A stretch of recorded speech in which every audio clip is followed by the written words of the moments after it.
Buenos días, hermanos. Sean todos ustedes bienvenidos a esta su casa, Iglesia Visión de Femisco. Reciban un saludo cordial y a todos los que nos miran detrás de una pantalla por las redes, también reciban un caluroso saludo.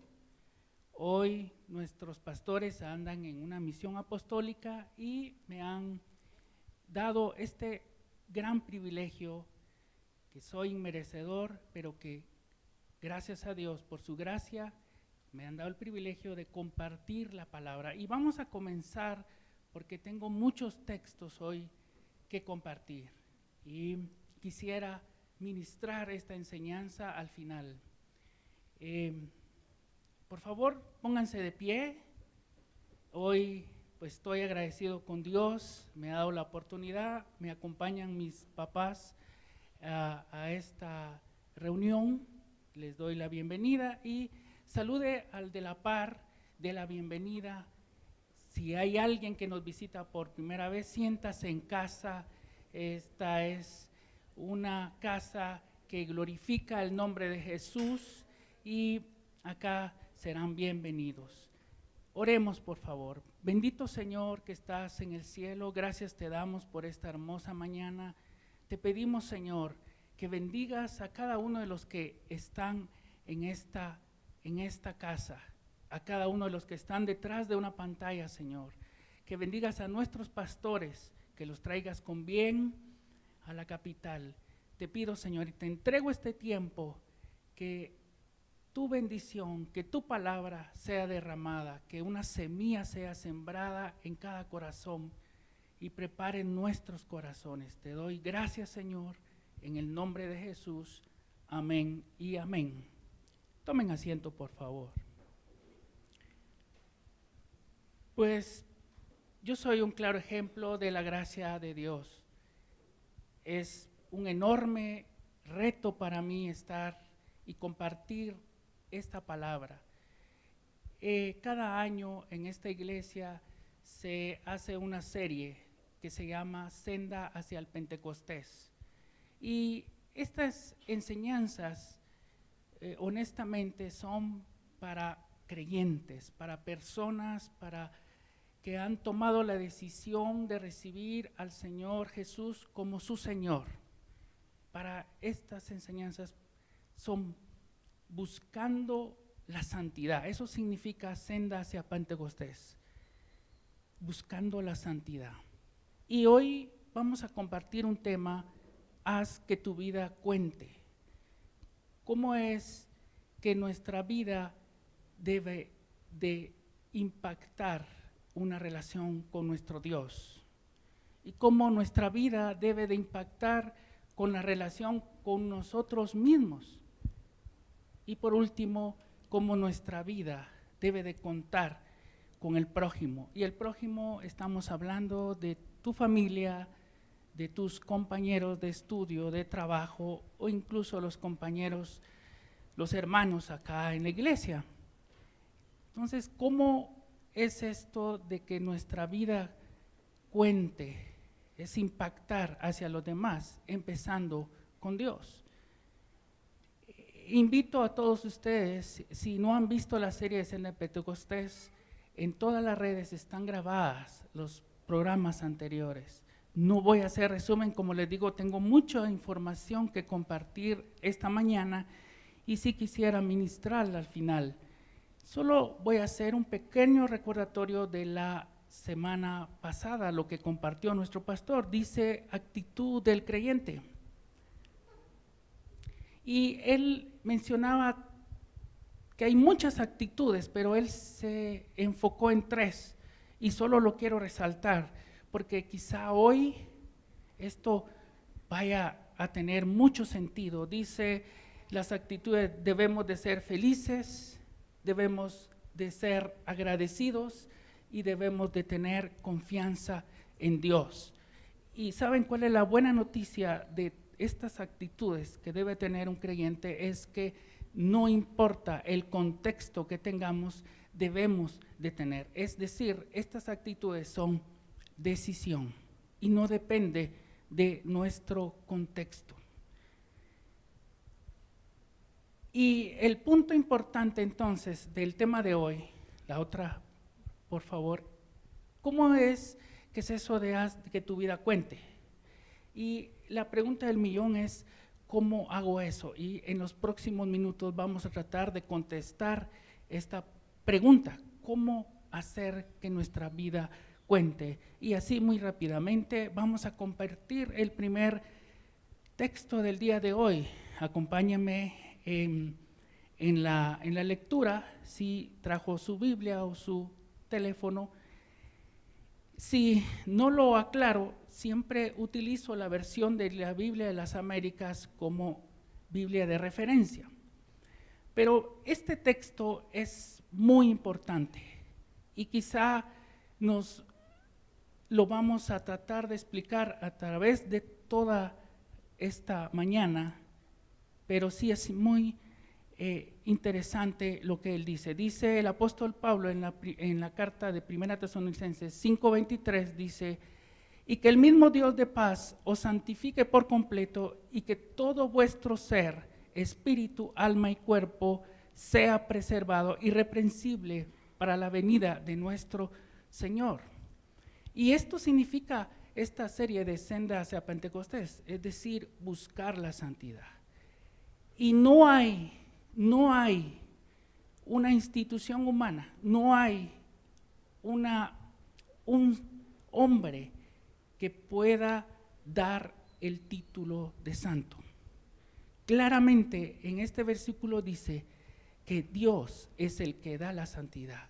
Y el pastor nos explicaba en domingos anteriores que la santidad es muy importante, que todo creyente, todo aquel que ha confesado que Jesús es su Señor, debe de buscar la santidad, pero es un título que no lo da un ser humano o una institución humana, lo da Dios, lo da Dios.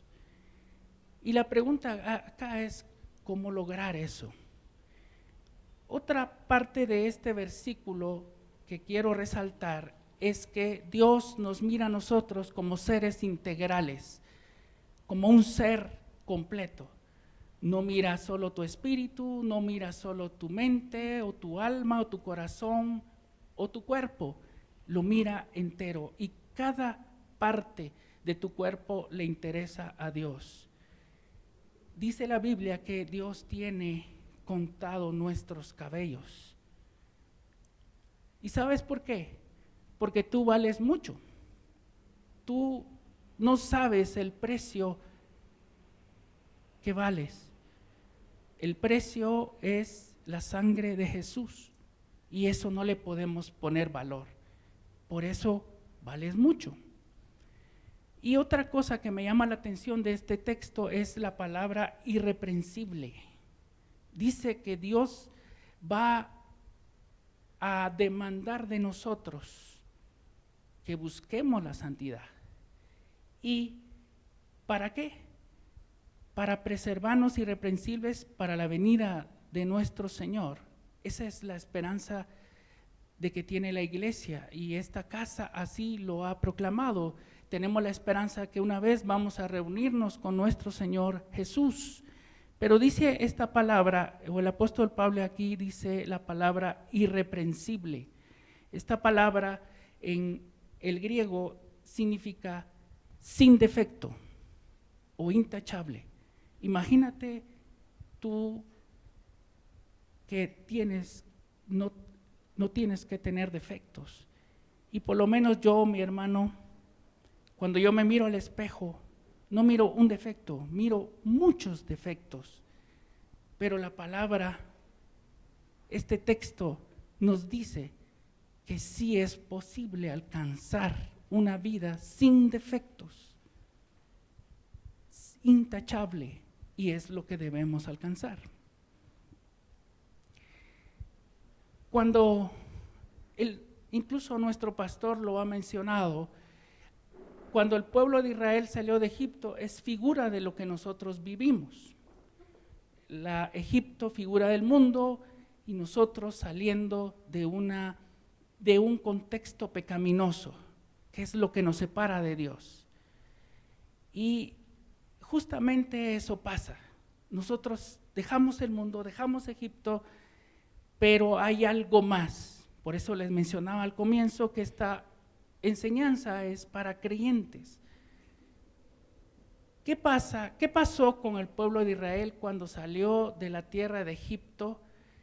Dios les instruyó que tenían que conquistar Canaán, que tenían que poseer Canaán, que era la tierra de leche y miel. Es decir, el pueblo de Israel dejó Egipto, una tierra de esclavitud que simboliza la esclavitud al pecado, y ahora Dios nos lleva o nos quiere que vayamos a una tierra donde fluye la vida, donde fluye leche y miel, que es Canaán. ¿Y qué pudiera eso simbolizar ahora para la vida del creyente? Pues la lucha, dice la palabra de Dios que de Él es el Espíritu. Él dice de la Biblia de Él que lo llama Padre de los Espíritus. Cuando Jesús viene a nuestros corazones, Él resucita nuestro espíritu y vuelve a reconectarnos a través del Espíritu. Y el Espíritu de Jesús entra a nosotros, y por esa razón dice que de un momento a otro pasamos de muerte a vida, y hay nuevamente una conexión hacia Dios a través de Jesús. Es decir, hay una parte de nuestro ser que se llama espíritu y que ya es de Dios. Y como vamos a ver más adelante, el cuerpo, lo que nosotros vemos, lo que vemos en un espejo, es de Dios también. Es el templo del Espíritu, de su Espíritu, pero es de Dios. Dios nos da la vida y también nos la quita, si es así su voluntad. Entonces hay algo en nuestro ser que debemos de rendir. ¿Y qué es esa parte de nuestro ser que debemos de rendir? Es lo que algunos llaman corazón, lo que algunos llaman alma, o en este caso lo vamos a llamar mente. Porque ahí están las emociones, porque ahí está la voluntad, porque ahí está la memoria, porque ahí está el conocimiento. Y entonces, nuestro trabajo, hermano, y déjame decírtelo, que si tú eres creyente, Dios va a demandar de ti que rindas esta parte. A eso Dios lo simboliza como la conquista de Canaán.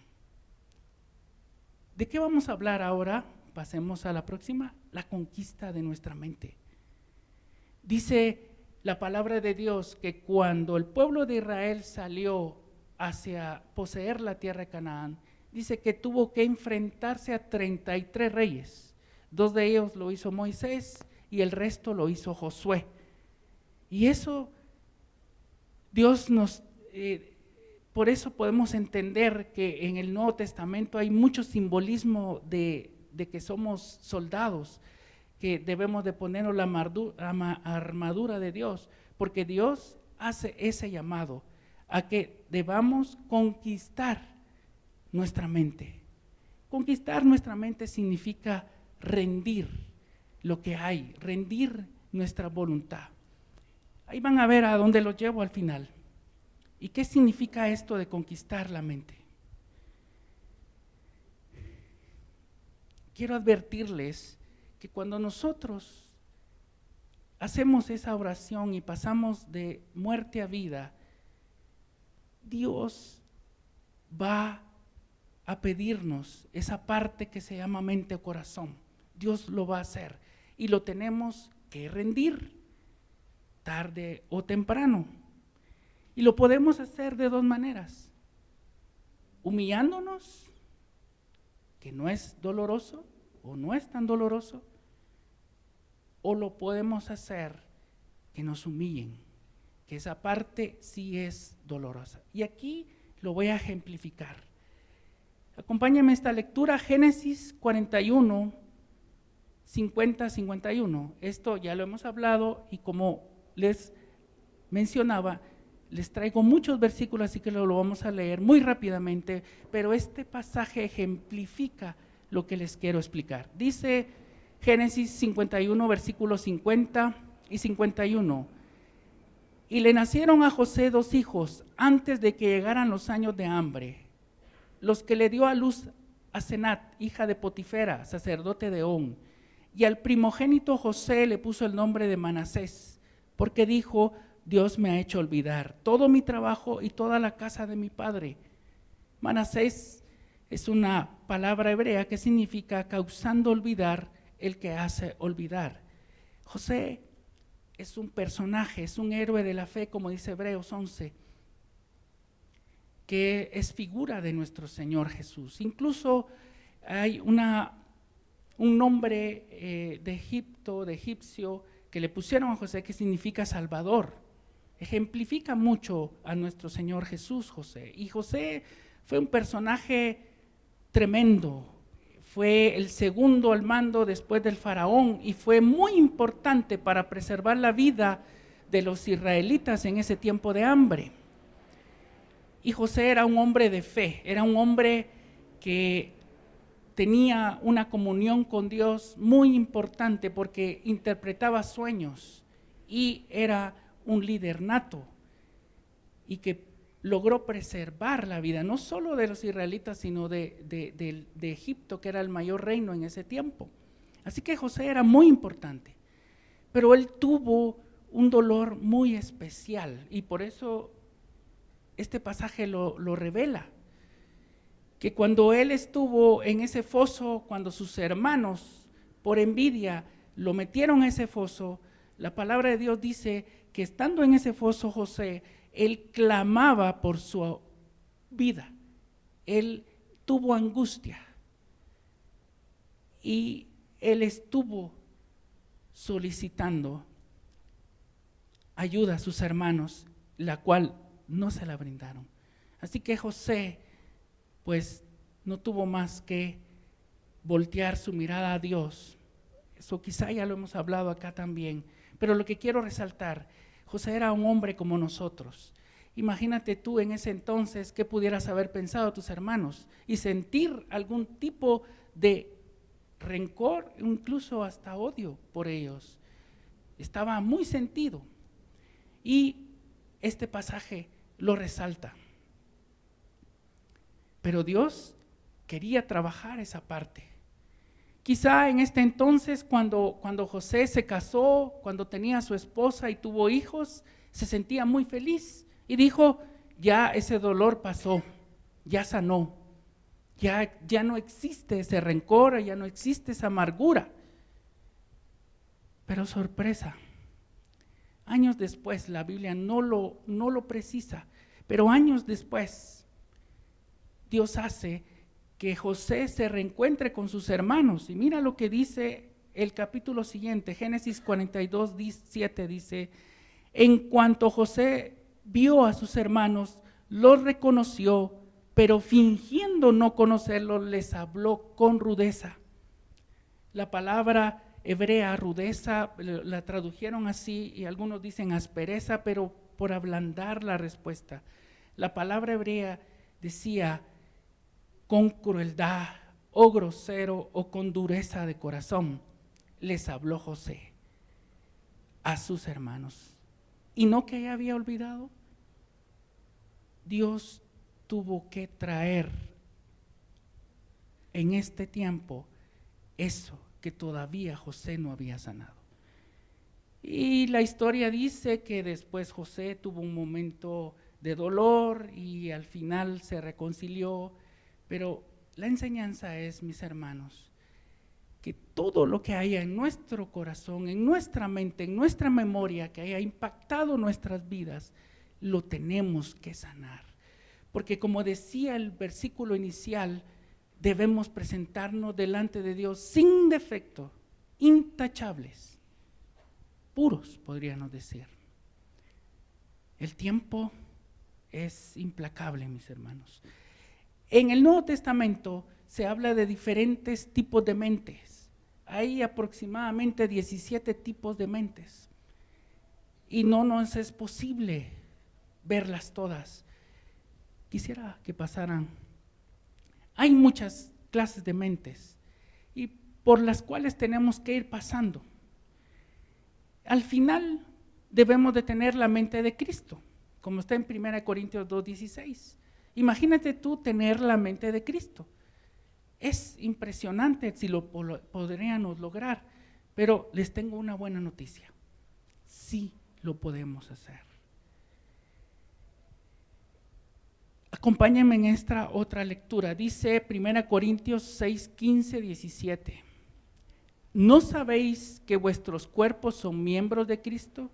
¿Tomaré acaso los miembros de Cristo, los haré miembros de una ramera? De ningún modo. ¿O sabéis que el que se une a una ramera es un cuerpo con ella? Porque él dice, los dos vendrán a ser una sola carne. Pero el que se une al Señor es un espíritu con él. Aquí resalto este pasaje, habla de alguna situación sexual, pero también es simbólico. Aquí podríamos resaltar de idolatría también, pero aquí resalto dos cosas. Este pasaje nos muestra que nuestro cuerpo es de Dios, le pertenece a Dios. Y al final, en el versículo 17 dice, pero el que se une al Señor es un espíritu con Él. Es decir, debemos nosotros buscar unirnos a Dios. Sigamos adelante.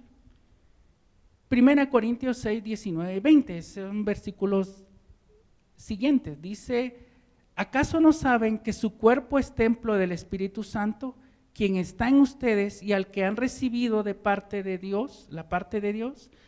Ustedes no son sus propios dueños, fueron comprados por un precio. Por tanto, honren con su cuerpo a Dios. Y cuerpo aquí viene de una raíz griega que se dice soma, que es lo que nosotros podemos ver, lo que nuestros ojos miran de nuestro ser. Eso la Biblia le llama cuerpo, pero aquí claramente dice que es del Señor. Y aquí viene quizá los versículos medulares de esta enseñanza. Muchos dicen que la persona más inteligente que ha pisado esta tierra es Albert Einstein. Algunos dicen Miguel Ángel. Claro, después de nuestro Señor Jesucristo pudieran mencionar que quizá esos personajes lo hayan sido. Para mí, la persona más inteligente después de Jesús ha sido el apóstol Pablo. Y al apóstol Pablo le podríamos dar muchos títulos. La Biblia dice que es el perito arquitecto de la iglesia, que subió al tercer cielo, que por medio de él Dios resucitó a dos muertos y también él sobrevivió a la picadura de una serpiente con veneno mortal. Y así pudiéramos mencionar muchas hazañas del apóstol Pablo. Y para mí el apóstol Pablo es la persona más inteligente después de Jesús. Y tanto es así que Dios lo reconoce porque le permite escribir en 1 Corintios 11:1, si no estoy mal. Imagínense ustedes que Dios haya dejado al apóstol Pablo decir esta frase: imitadme a mí, o sed imitadores de mí en lo que yo imito a Jesús. Yo no sé, pero yo no me pudiera atrever a decir eso. Pero Dios sí le permitió al apóstol. Hago esta aclaración del apóstol Pablo porque él en un pasaje de la Biblia dejó plasmado su vulnerabilidad. Imagínense llegar, ver a Jesús mismo, llegar hasta el tercer cielo y mostrar una parte muy vulnerable. Y gracias a Dios por eso, porque todos acá, bueno, yo soy el primero en levantar la mano, en necesitar rendir cosas de mi vida. Y en Romanos 7, 21, 25, quiero mostrarles esta vulnerabilidad del apóstol Pablo. Así que queriendo yo hacer el bien, hallo la ley de que el mal está presente en mí, porque en el hombre interior me deleito con la ley de Dios. Pero veo otra ley en los miembros de mi cuerpo que hace guerra contra la ley de mi mente y me hace prisionero de la ley de pecado que está en mis miembros. Miserable de mí, ¿quién me libertará de este cuerpo de muerte? Gracias a Dios por Jesucristo, Señor nuestro. Así que yo mismo, por un lado, con la mente sirvo a la ley de Dios, pero por el otro, con la carne, a la ley del pecado. Aquí, imagínense ustedes que el apóstol Pablo tenía una gran batalla interna y él, no importa qué es lo que hiciera, que no agradara a Dios, qué es lo que él aquí mencionara, que no podía dejarle de hacer. Nosotros podíamos poner cualquier cosa y ponernos en su lugar, pero aquí el apóstol Pablo se hace vulnerable y él menciona esta gran batalla que él tenía en su interior y nos revela cómo salir de ella. Y aquí quiero que vayamos aprendiendo estos conceptos. Nuestro cuerpo, en el Nuevo Testamento le llaman soma, cuerpo, que es lo que se ve, y el espíritu, que es lo que conecta con Dios, y nuestra mente es donde está la voluntad, donde están las emociones, donde es la parte interna de nuestro ser, que es la que tenemos que conquistar. Pero aquí aparece otro concepto, carne, y esa viene de una raíz griega que se dice sarx, y que significa la naturaleza humana, la materialidad. Pero exactamente, ¿qué es la carne? La carne es la parte de nuestro cuerpo que se une a la mente. En nuestro cuerpo están los deseos, están placeres que quieren ser satisfechos. Y cuando se une con la mente, a eso se le llama carne. Por eso es la batalla. Y depende de nosotros que nutramos, si nutrimos más la carne o nutrimos más la parte que conecta con Dios, que es el espíritu, y el que esté mayor nutrido es que al final gana. Teniendo presente estos conceptos, podemos definir, por ejemplo, la carne. La carne dice que le manda señales a la mente, le comunica los deseos, y entonces la carne es la parte de nuestro ser que tiene los deseos, que tiene los placeres.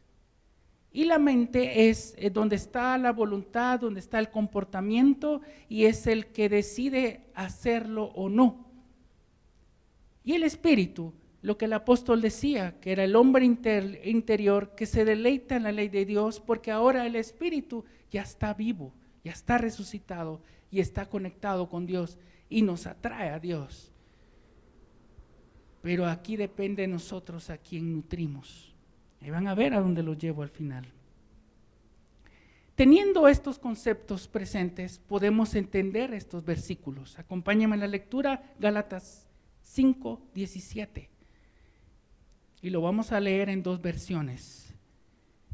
Porque el deseo de la carne es contra el espíritu y el del espíritu es contra la carne. Pues estos se oponen el uno al otro, de manera que no podéis hacer lo que deseáis. Ese es en la versión de Biblia de las Américas. En versión de la Nueva Traducción Viviente dice: la naturaleza pecaminosa desea hacer el mal, que es precisamente lo contrario de lo que quiere el espíritu. Y el espíritu nos da deseos que se oponen a los que se desea la naturaleza pecaminosa. Estas dos fuerzas luchan constantemente entre sí. Entonces ustedes no son libres para llevar a cabo sus buenas intenciones. pues estos pasajes, teniendo los conceptos que hemos platicado, lo podemos entender. Sigamos, porque hay más. Dice en Romanos 12:2, y aquí el apóstol Pablo nos da la clave medular para poder rendir nuestra mente a Dios y nuestra voluntad. Y no se adapten a este mundo, sino transfórmense mediante la renovación de su mente para que verifiquen cuál es la voluntad de Dios, lo que es bueno y aceptable y perfecto. En otra versión de la Nueva Traducción Viviente dice: no imiten las conductas ni las costumbres de este mundo, más bien dejen que Dios los transforme en personas nuevas al cambiarle la manera de pensar. Entonces aprenderán a conocer la voluntad de Dios para ustedes, el cual es buena, agradable y perfecta. Y aquí el apóstol Pablo nos revela que lo importante está en cambiar nuestra manera de pensar. Dice la palabra transfórmense, y voy rápido porque ya el tiempo ya nos consumió. Dice transformarse, la palabra transformarse viene del griego metamorfo. Cambiemos. El siguiente. Y la palabra metamorfo, los traductores pusieron transformarse, pero en realidad dice reformarse o transfigurarse. Cuando nosotros leemos la palabra, cuando oímos transfiguración, rápidamente conectamos cuando Jesús apareció a sus discípulos de una forma resplandeciente. A eso lo conectamos rápidamente. Pero aquí el apóstol Pablo dice transformarse, transfigurarse. Lo que da a entender es que es un cambio interno que se refleja en nuestro exterior. Y la palabra renovación significa pues algo nuevo, pero que viene de un poder superior, que viene de Dios. Eso significa renovación. Teniendo este versículo presente, vamos a poder entender lo siguiente. Acompáñeme a Juan 3:3.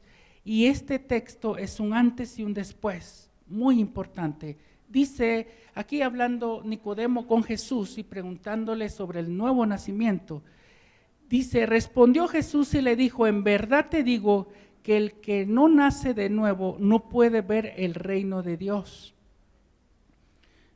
Esa palabra nuevo, la mayoría de traducciones, todas las traducciones, y quise a propósito buscar la última traducción en español, que es la Biblia textual, 4ª edición, y pone nuevo también. Pero la palabra nuevo viene de la palabra griega anoden, que significa de arriba, desde arriba. Y quizá también significa otra vez, y por eso los traductores pusieron de nuevo. Pero Dios ha permitido esa traducción y le vamos a seguir explicando como de nuevo, el nuevo nacimiento que debe de estar en ti. Porque dice que si no ocurre el nuevo nacimiento, no podemos ver el reino de Dios. ¿Y quiénes acá quieren ver el reino de Dios? Amén. Tienes que haber nacido de nuevo. Pero ¿qué significa eso de nacer de nuevo? Que ya sabemos qué significa nacer desde arriba, de lo alto. Dice en Mateo 18:3, hablando Jesús también, y dijo, en verdad les digo que si no se convierten y se hacen como niños, no entrarán en el reino de los cielos. Y aquí hay otro concepto, entrar en el reino de los cielos. Primero era ver el reino de los cielos y ahora entrar en el reino de los cielos. Pero aquí Jesús dice, si no se convierten y se hacen como niños, no entrarán el reino de los cielos. ¿Qué quería decir Jesús con esto de hacernos como niños? Cuando los niños nacen, su mente está en blanco, es pura, no hay recuerdos, no hay memoria, no hay sentimientos malos. Por esa razón, Cuando nosotros nacemos de nuevo, tenemos que volver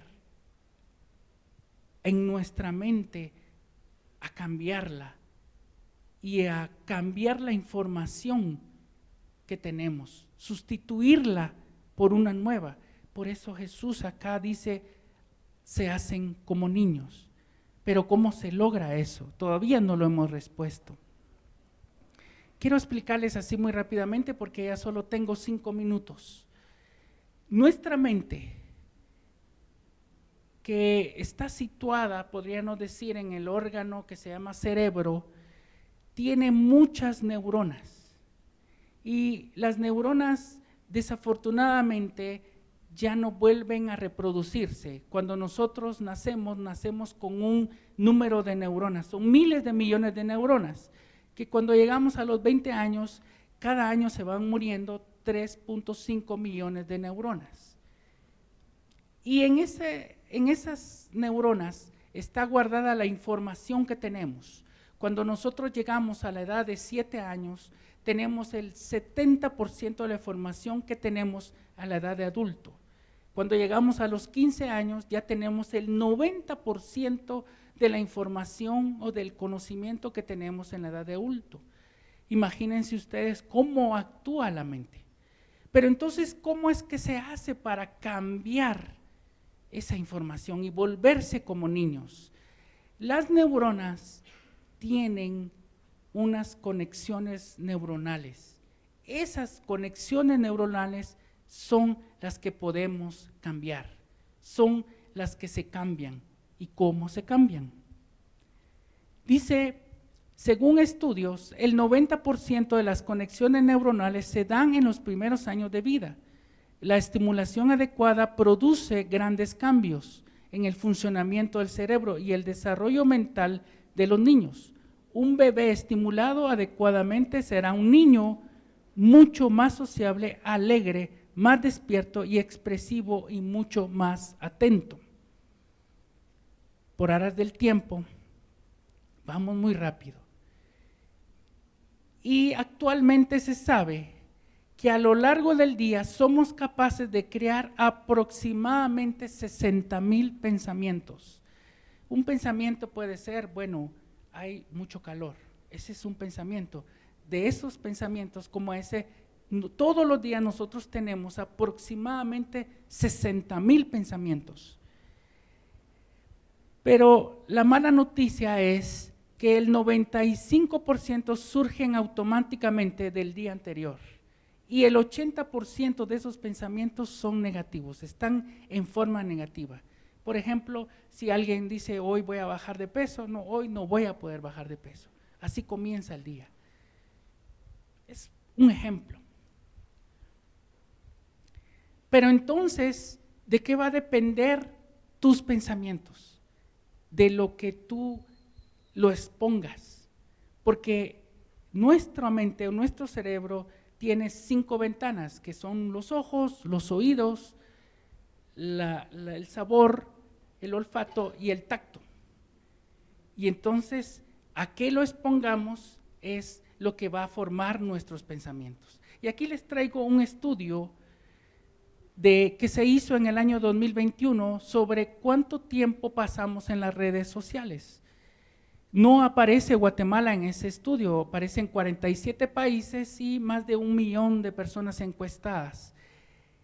Y quiero resaltar que el país que más gasta tiempo en redes sociales son los países africanos. Nigeria como en primer lugar con 4 horas. De ahí vienen países latinoamericanos como Colombia, 3 horas 46 minutos, México, 3 horas 20 y el que menos reporta es Japón, 0.51 minutos. El punto es acá que no estamos señalando a nadie, pero aquí sí es cuestión de reflexionar de qué alimentamos nuestro ser, de qué alimentamos nuestra mente, de qué alimentamos nuestros pensamientos. Dios nos libre de señalar a alguien y como alguien decía, cuando uno señala, hay 3 señalándolo a uno, nunca señalemos a alguien. Pero entonces, depende de qué alimentes tú a tu ser interior, así va a ganar las batallas. En Gibor tocamos el tema del manejo del enojo, y el mal manejo del enojo trae muchos problemas. Hablábamos sobre Moisés, que por enojarse no se le permitió entrar a Canaán. Y entonces, ¿cómo podemos nosotros alimentar a nuestro hombre interior? Dice en Isaías 1:16-17: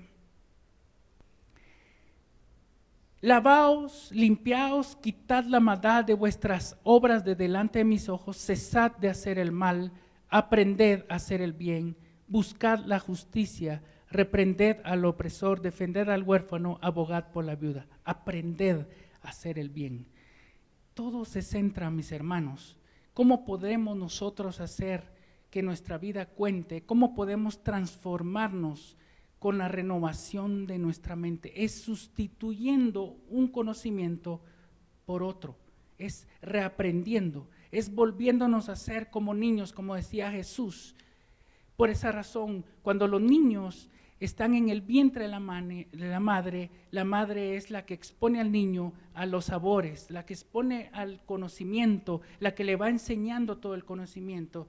Y es por eso, cuando los nuevos creyentes, cuando nacen de nuevo y están comenzando en este caminar, hay una madre mística que se llama iglesia que los va a enseñar. Y es por eso la importancia de asistir y de congregarse y de involucrarse en una iglesia, porque ahí es donde vamos a adquirir el nuevo conocimiento. ¿Cómo podemos renovar nuestra mente y transformarnos, llegar a ser eso que el apóstol Pablo decía, sin defectos, intachables? Es aprendiendo. El aprendizaje, mis hermanos, es lo que va a transformar tu vida. Por eso bendecimos en esta casa a nuestro pastor, que semana tras semana nos da un tema nuevo de donde podemos aprender. Sustituir un conocimiento que ya teníamos por uno nuevo, el cual nos acerca a Dios. Y entonces así, con todos estos conceptos que hemos revisado, podemos entender lo que el salmista dice en Salmos 1, de versículo 1 al 3, dice: dichoso el hombre que no sigue el consejo de los malvados, ni se detiene en la senda de los pecadores, ni cultiva la amistad de los blasfemos, sino que en la ley del Señor se deleita, y día y noche medita en ella. Es como el árbol plantado a la orilla de un río, que cuando llega a su tiempo da fruto y sus hojas jamás se marchitan, y todo cuanto hace prospera. Entonces ahora vemos la importancia que hay en exponernos a la palabra de Dios, ya sea leyéndola o escuchándola. Involucrarnos en las actividades de la iglesia.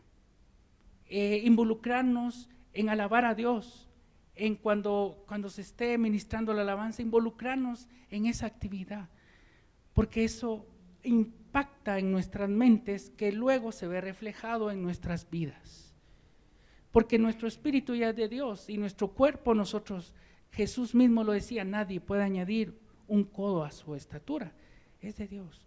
Donde tenemos que trabajar es en nuestra mente. Quisiera que los hermanos que me ayuden a ministrar, ya vamos a finalizar, y quiero yo orar por ustedes. Porque como les mencionaba, Dios da una instrucción, que debemos conquistar nuestra mente, debemos rendir nuestra voluntad. Y nosotros podemos tener dos opciones: humillarnos nosotros, reconocer que tenemos cosas que sanar, cosas que cambiar, que entregar, recuerdos, vivencias.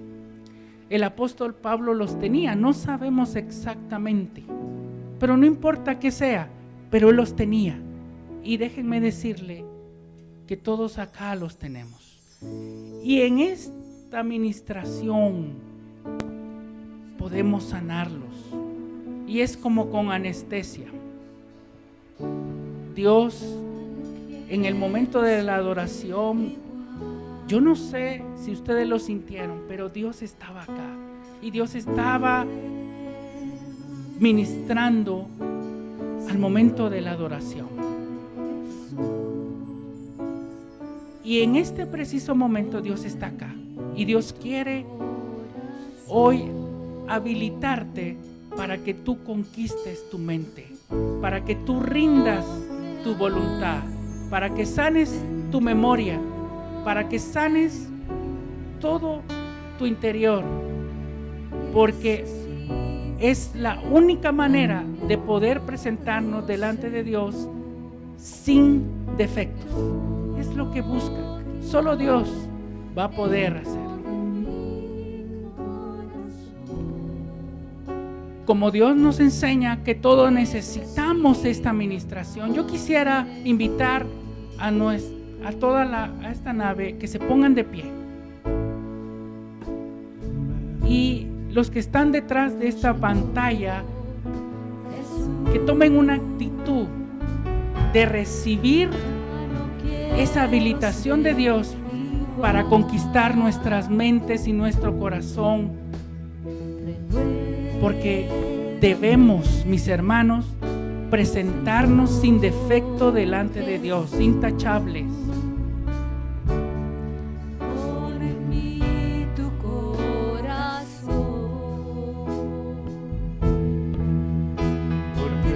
Cantemos esta canción y al final vamos a orar.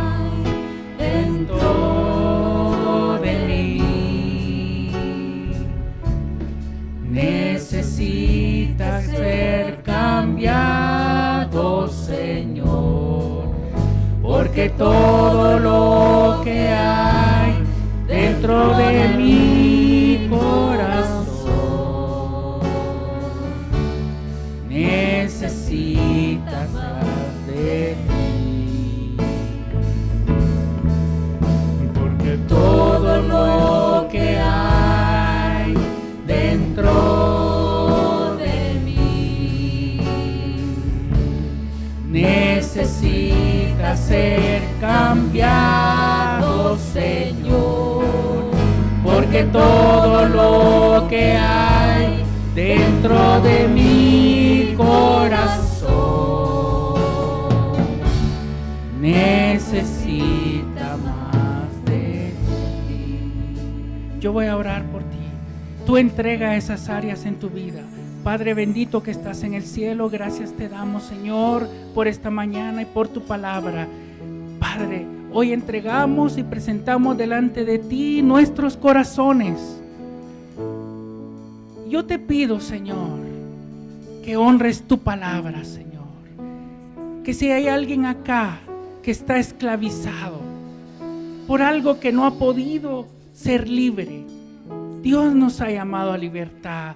Tu sangre preciosa nos ha libertado, nos ha perdonado y ahora somos nuevas criaturas. Ya no tenemos nada que ver con el pecado. Pero ciertamente, Señor, sí hay defectos en nosotros, sí hay problemas. Incluso, Señor, hay pecado en nosotros. Pero hoy queremos ser libres, Señor. Hoy queremos ser libres para ti.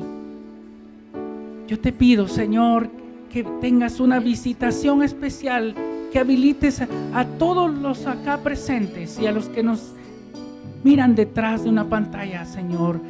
Derrama de tu espíritu, Señor, y liberta, trae libertad, trae sanidad a esos malos recuerdos, a esa falta de perdón.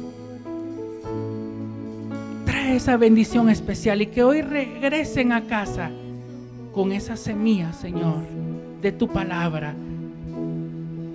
Y que podamos nosotros, Señor, creer en esa libertad que tú das, en esa paz que tú das y en esa santidad que tú das.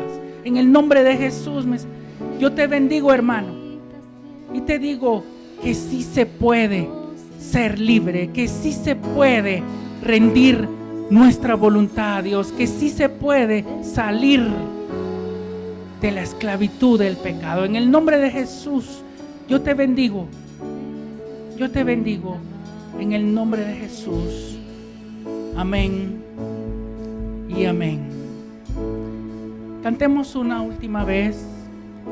Dentro de mí necesitas ser cambiado, Señor, porque todo lo que hay dentro de mi corazón necesita más de ti, porque todo lo que hay dentro de mí, dígale con todas sus fuerzas, necesito ser cambiado, Señor. Oh sí, Jesús, Porque todo lo que hay dentro de mi corazón necesita más de ti, necesita más de ti, necesita más de ti.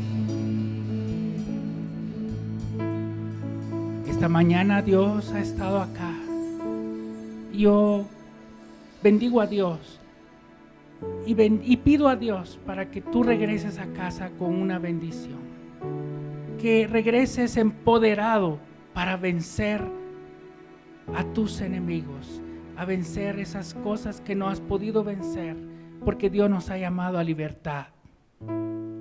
Y el conocer esto, mis hermanos, nos da poder. Yo despido la transmisión, despido a los que nos han visto